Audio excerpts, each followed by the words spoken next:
Yes, hi there. I am back again because I said I was going to go into the boundary thing. So good. I just want to tell you guys, if you haven't seen the Supportive Tarot's weekly sessions, any of them, go check it out. I'll put a link in the description for people out there. It's just so good.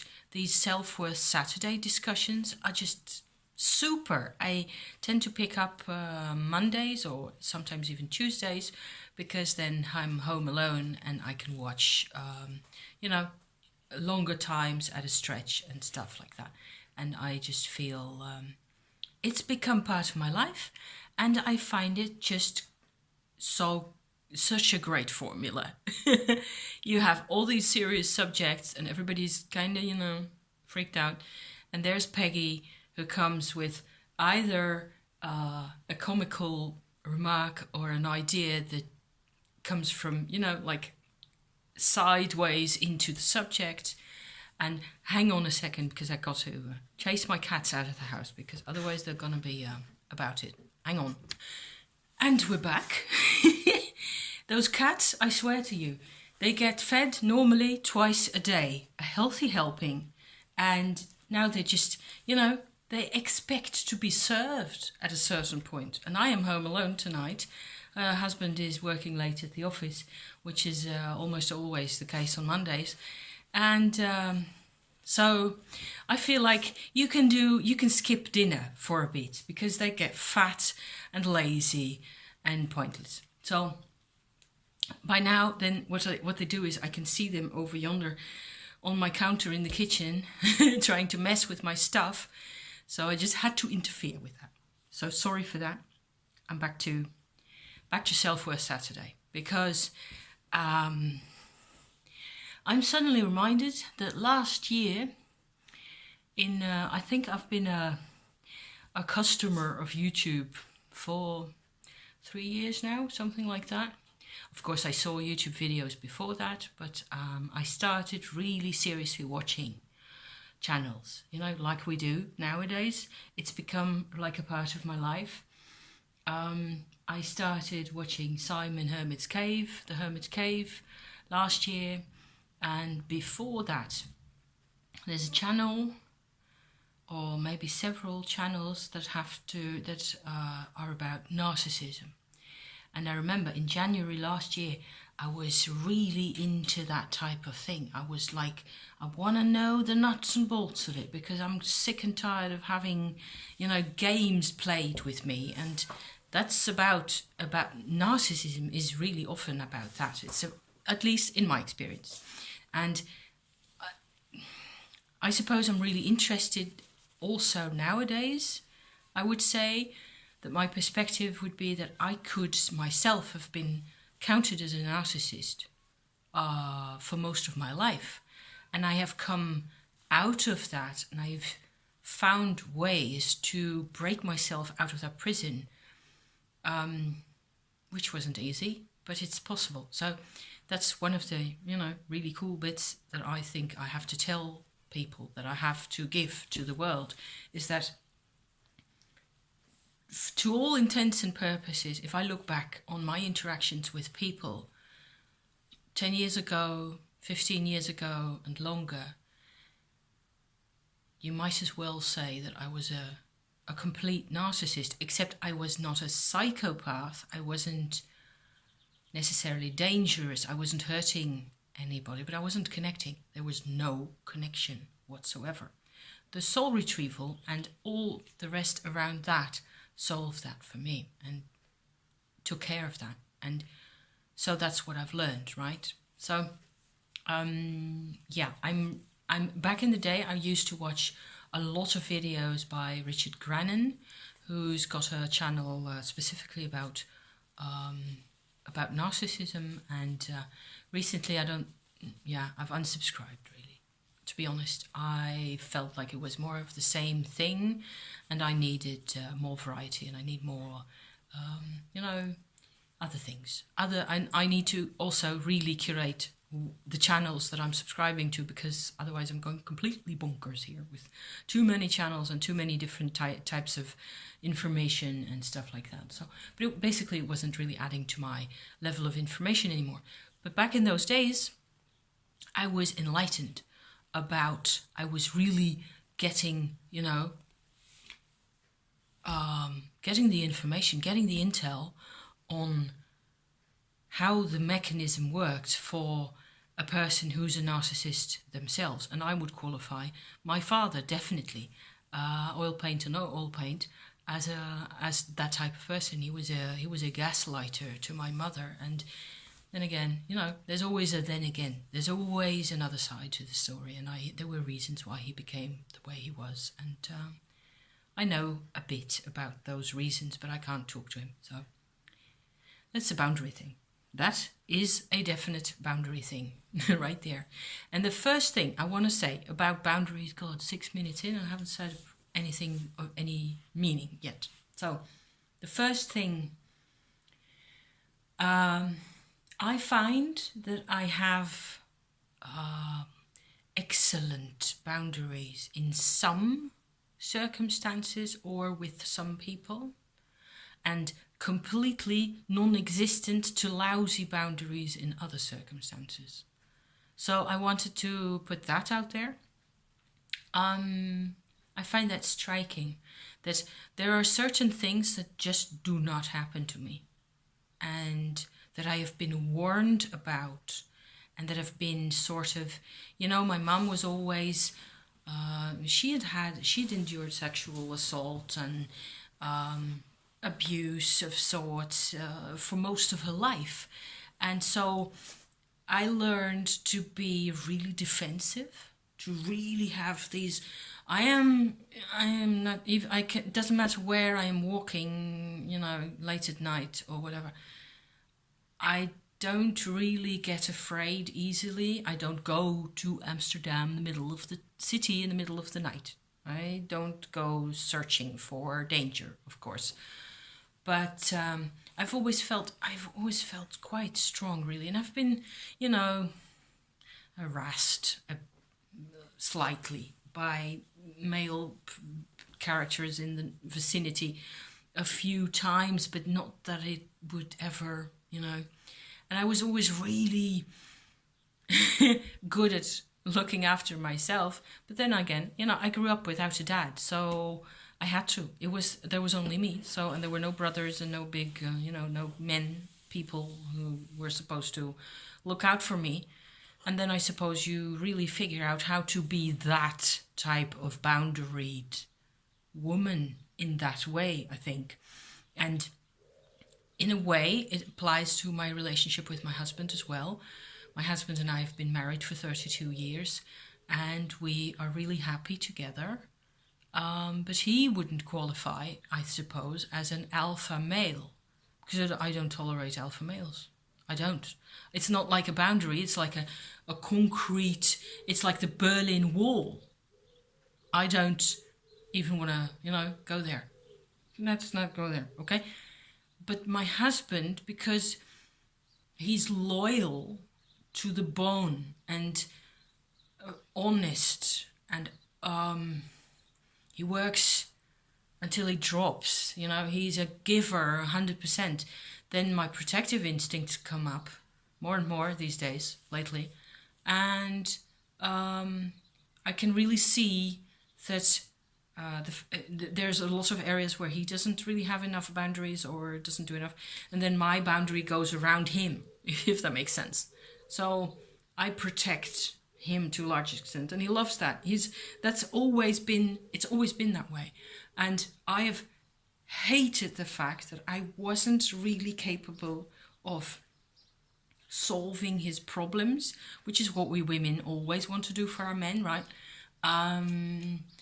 Up until 2017, when we found out that he had a vanished twin, and that he had to have a stomach operation and all that. And at the end of 2017, he became the person really that he is now, when he was properly healed and all the rest of it was, from the operation. I mean, And he was just, starting to feel much better and starting to finally, at 57 years of age, he was starting to become the person that he was supposed to have been all the time. And I was able to help a lot. And in those type of instances, I have no boundaries whatsoever with him. Whatever he does, whatever he says, if he has a bad day, it'll break my heart. I will completely, I will not do any proper vlogging if the thing with my husband isn't first sorted out, that kind of thing. So it's just not the same system. The system with the other guys and the way things used to be, and even in matters of my own physical health, I will not tolerate things that are in the slightest way a discomfort. Even, walking around Amsterdam all day was fine, was excellent, it was totally perfect. I will not stay the evening. I will not go and drink with mates, and because I have no shape for that. Some people can have 3 beers and still be fine. That's fine for them. But I can't. If I drink beer occasionally, it's not that I hate beer, but at 8 o'clock in the evening, on somewhere outside with nice temperature, nice in summer, with mates, for half an hour, and then I'm gone, because that's my boundary. So I've always been really, for physical things, there are simply, I will not tolerate any threats. I will not tolerate any, I am really rational and really like, there's no way that I'm gonna, just don't even think about it, type of thing. Once a person has earned my loyalty, I suppose, and my trust, I will walk to Moscow for them, and I will not have any boundaries. None at all. So I was wanting to point that out, that there's this strange doubleness in my life, and I suppose people can really recognize that in themselves or relate to that. The other thing that struck me, it was more or less in relation to my husband's situation. For myself, I tend to feel slightly differently about it. Let me explain. I would sort of postulate that it is possible for a person to use consciously a boundary at some point. There's a point where this person becomes aware of a certain, let's call it a discomfort, whatever situation, that it applies to. And at that point, this person will respond, will react, will say, look here, I don't want this, I'm overcommitted, or I am being, whatever. And then what I mean is that in fact, the awareness may come at that point, but there may actually be a different boundary. The thing we think of as our boundary may not always be the real boundary. And that's a distinction that I would just like to offer here.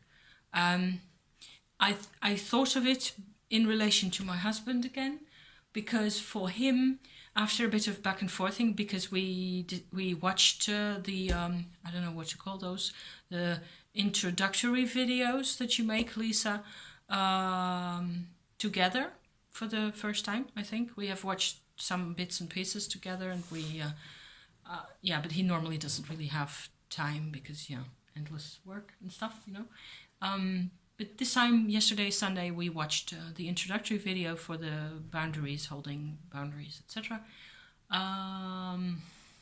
Together this time, and I had this kind of which tends to happen that way. I had kind of an insight where I could sort of see for him that he tends to have a huge boundary about people calling him on the phone, clients.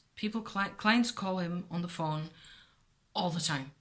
And especially when he's in the office and there's multiple things going on at the same time, he gets kind of, after a while, he gets frazzled and distracted, and he hates that. He can go like almost aggressive mode to the extent that he's capable of that type of thing. And he can become really, in his way, in his manner, he becomes really quiet and really withdrawn and a bit sullen. Gets the fits of the sullens because of endless yakking at him. And so he tends to present it as there's just too much piling up on top of each other. It's too much work anyway. So that's the boundary that he formulates for himself, that he's aware of, or the way he looks at it. Whereas after we talked about this, he said, I just want people to respect me. That's different. And it doesn't really matter how many people there are, they just have to.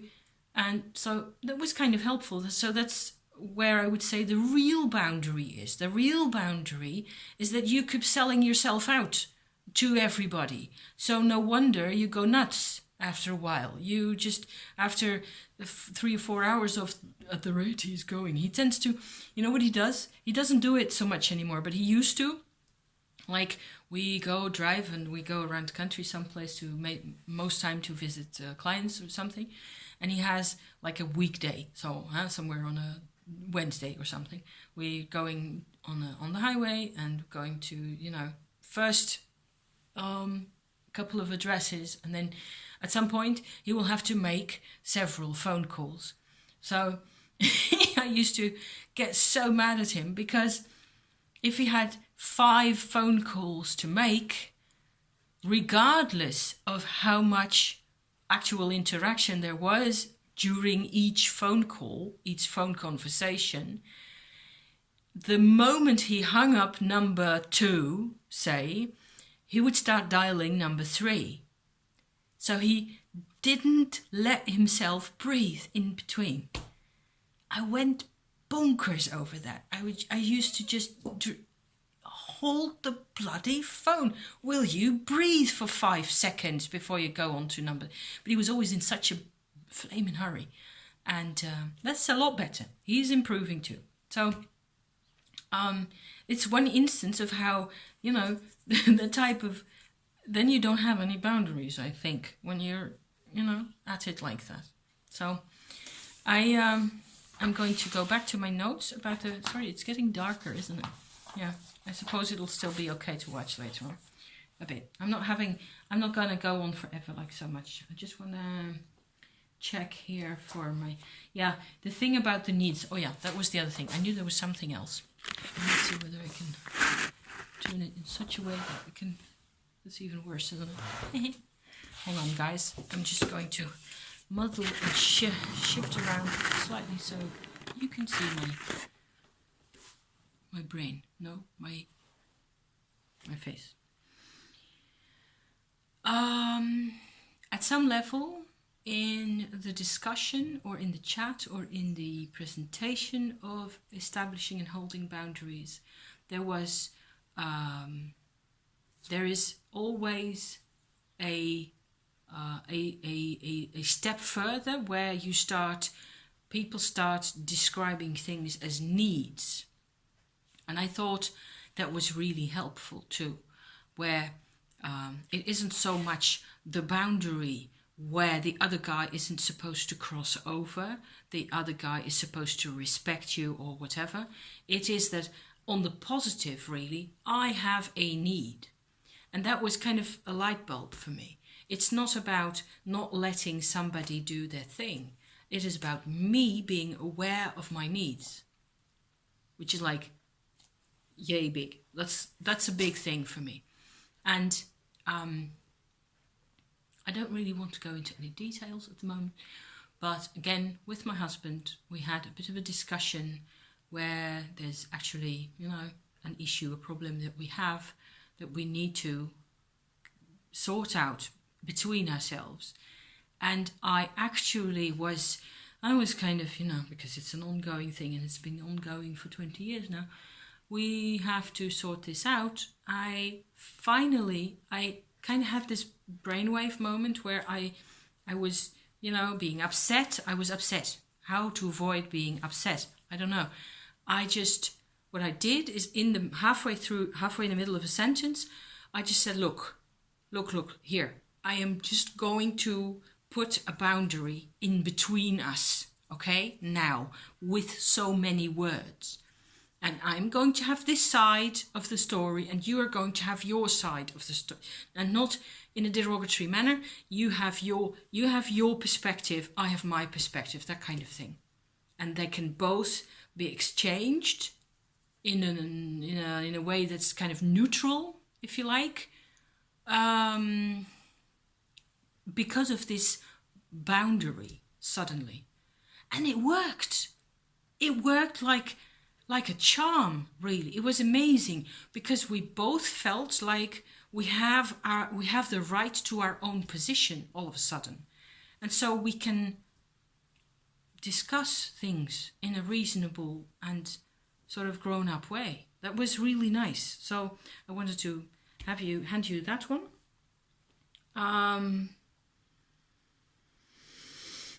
What is it? I can't read my own handwriting now. Yeah, I was really digging the chat also.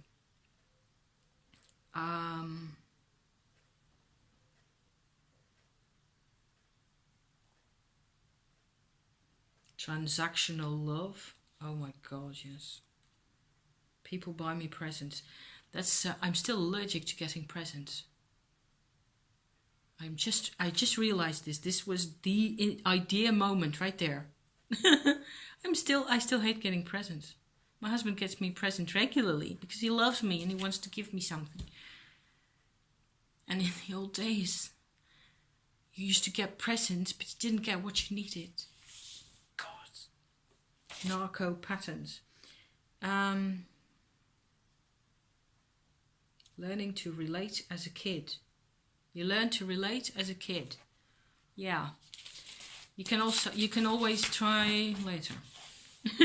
It's so difficult. Lisa said, Lisa and Peggy described how you can be overly grateful for everything. Yes. Having no backbone or being a doormat. Yes. With my mother back in the day. And I don't want to blame my mum for everything. I don't want to blame her, but I still have to sometimes hold her accountable, which is not the same thing. Anybody can make babies, oh yes.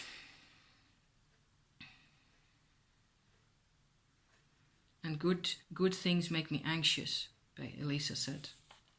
No good deed went unpunished. The bitching. Oh yeah.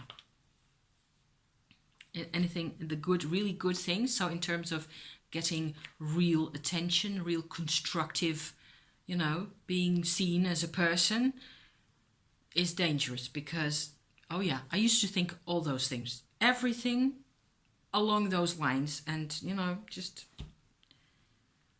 Lisa didn't do anything for a decade. That was me. Only it was more than a decade. And I'm afraid it was probably more than a decade for you as well. I had cards in steampunk. Yes. The Strength, the Four of Wands, and the Six of Pentacles came our way. So that's kind of my cards for the boundaries thing, okay? And that's all I've been talking about, and up to and including oil painting. If I do painting, I am a happy camper. And not to let them see, yes. And we don't owe them anything. What do I owe them? Ugh. Yuck.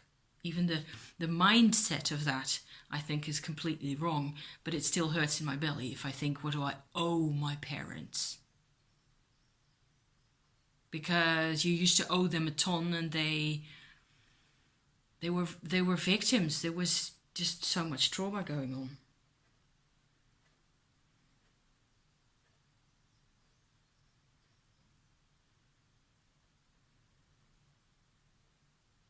How you deal with other people's discomfort, whether you're comfortable around other people's discomfort.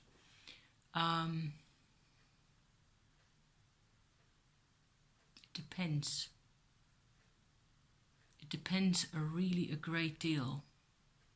It depends on how violent they will get. I will avoid people's discomfort at all cost. So, and that won't change. I know that won't.